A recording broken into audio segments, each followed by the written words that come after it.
ilaaha mahad leh oo maanta halkan munaasabadan ducada ah xuskana ah aan ku xasuusanayno marxuum cabdiraxmaan yariisow isugu kaay keenay.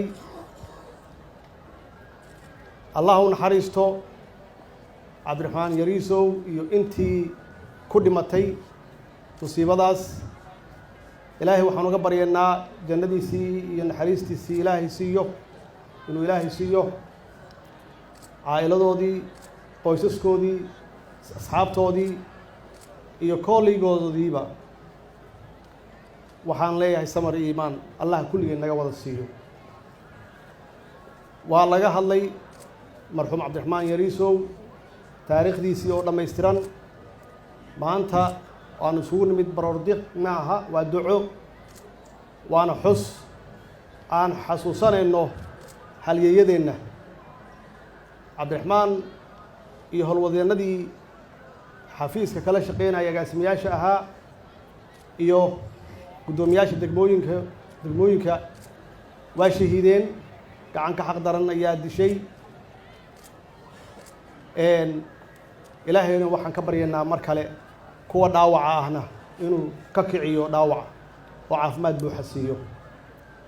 hadalkii quruxda badnaa oo taariikhda ahaa ee wanaagga ahaa oo laga sheegay, tilmaanta ahaa oo laga sheegay marxuum cabdiraxmaan, waxaan ku darsanayaa cabdiraxmaan wuxuu ahaa, haddii qof la tilmaamayo oo dowlad yaqaan ah, waa dadka yar oo dalkan ku haray. haddii laga hadlaayo qof yaqaana sharciga iyo kala dambeynta iyo waddaniyadda waxay tahayna, waa qofka ugu horreeya iyuu ahaa. waxaan rabaa dadka dowladda u shaqeeya ama siyaasadda ku jira laba dhaqan ama laba hadaf iyo ka leeyihiin hawsha ay dowladda u hayaan. soomaaliya keliyana maaha, waa caalamka oo dhan waa nala qabaan. waa laba dhaqan oo kala fog. dhaqan wuxuu yahay qofka dowladda usoo shaqo taga, wuxuu yahay qof ugu yimid dowladda inuu ka danaysto, inuu ka shaqaysto. waa dhaqan jira oo caalamka o dhan ka jira. dhaqan kalena wuxuu yahay qof u shaqeeya ummaddana u adeega, oo aan ka arkayno ummadaha naga horeeya horumarka waxay ku gaareen ay tahay. haddaba qofka danihiisa u yimaada oo ka shaqaysta waxa weeye waa qof darajo doona. cabdiraxmaan darajo doon ma ahayn. cabdiraxmaan wuxuu lahaa quality ama tayo, wuxuu lahaa inuu u shaqeeyo ummadda u shaqeeyo isagoonan darajo haynin ama title weyn haynin yuu ahaa. marka qofka danaystaha ah wuxuu ku soo galaa dowladda inuu title helo. titlekaasna wuxuu ku raadiyaa awood gaara oo uu danihiisa shakhsiga ku fushado inuu helo, hadday tahay dano dhaqaale iyo hadday tahay dano kale oo guracan. waxa weeye wuxuu fahamsanaa dowladnimadu inay ahayd nidaam iyo kala dambeyn iyo sharci la ilaaliyo.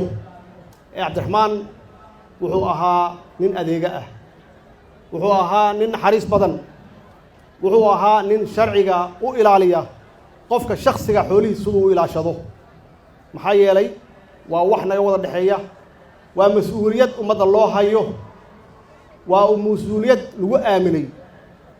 wuxuu ahaa nin aamin ah, wuxuu ahaa nin aanan qabyaalad iyo qof jeclaysi iyo eex aan ku shaqaynin. wuxuu ahaa geesi, marna aan gaban, meel kastana u taagan shacabkiisa sida saxa inuu ugu adeego, uuna ugu wacyigeliyo, adeegana u gaarsiiyo. macnaheedu waxay tahay waa waxyaabaha tusaalaha ah uu lahaa marxuumka, oo ay tahay inaan ka wada baranno oo sacrifice u sameyno, dalkeenna iyo dadkeenna u sameyno. isagoo heli karay inuu faamilkiisa iyo caa'iladiisa qoyskiisa la joogo, shaqo wanaagsanna helo, wuxuu arkayay isagu hadduusan qaban yaa qabanaya. maxaa yeelay annagu dalkaanan leenahay, dadkaanan leenahay. haddaanan sacrifice loo samaynin yaa u sameynaya. fakarkuu aaminsanaa kaasuu ahaa. ilaahay ha u naxariisto.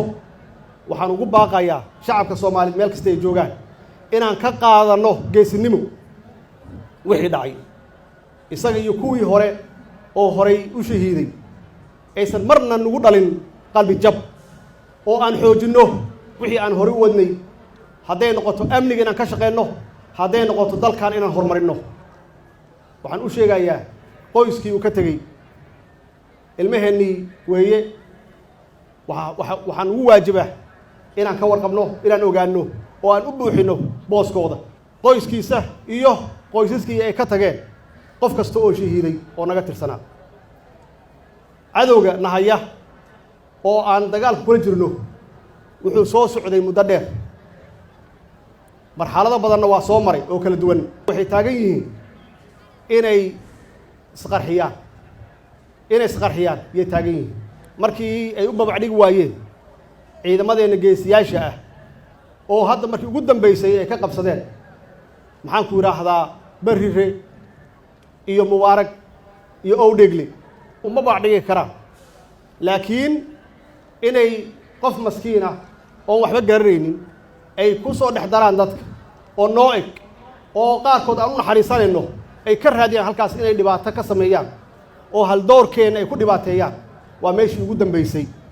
inaan xoojinno la dagaalankooda, inaan adkeenno amnigeenna, inaan adkeenno wada shaqaynteenna, iyo Cabdiraxmaan iyo dadkii dhintay booskoodii inaan buuxinno, aan ku buuxinno geesinimo iyo adadkeen iyo shaqo wanaagsan iyo dowladnimo iyo sharciga inaan ilaalinno.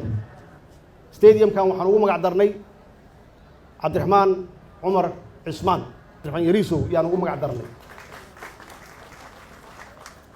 sacrifice-ku soo maray, naftiisa u huray, waa naga mudnaa intaan iyo in ka badan. qof kasta oo halyeey ah oo waddankan wax ku kordhiya, contribution sameeyana, sidaas yaan u xasuusanaynaa. insha allah hadduu ilaah yidhaahdo waa ka adkaanaynaa cadowga, meel kasta ay joogaanna waa ugu tegaynaa hadduu ilaah yidhaahdo. waxaan ka qaadaynaa wixii dhacay geesinimo iyo adadkeen yaan ka qaadaynaa. wasalaamu calaykum waraxmat ullaahi wabarakaatu.